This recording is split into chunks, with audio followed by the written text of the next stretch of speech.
You just got your RØDE Wireless Go and want to use it on your next professional job? Here are a few things you should know before you do that. I've been using the RØDE Wireless Go for a while and done different tests with it and filmed many videos around the world with it and encountered different issues and how to solve them. First thing to know about the RØDE Wireless Go is that it uses 2.4G, which quite a lot of things nowadays uses, and the most well known is Wi-Fi and Bluetooth, which means encountering RFI or radio frequency interference is not an uncommon thing.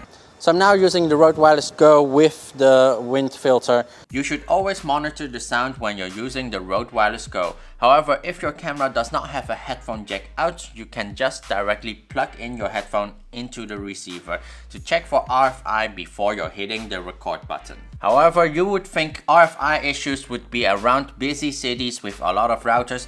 However, I've encountered it at random locations, and here I was filming in the middle of the mountains far away from any houses but still got RFI issues.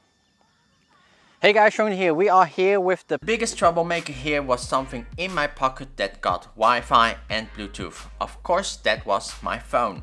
So a lot of people might forget about it. It has Wi-Fi and Bluetooth. It receives the signals but can also send it out, which can cause interference. So the next time that you are getting some interference, ask the person that is clipped on to turn off the Wi-Fi and Bluetooth on their phone, or actually put their phone in a different pocket.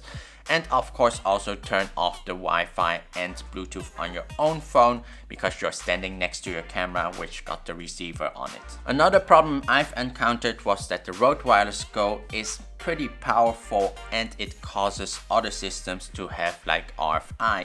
However, this might feel like this is not your problem, however you're causing the problem. The thing is, on film set, if you're filming like behind the scenes and using the RØDE Wireless Go, and there's a professional sound guy who's actually having like a more professional system, but you're the one causing his system not to work perfectly, because what I've noticed, it can actually lessen the range of other professional systems.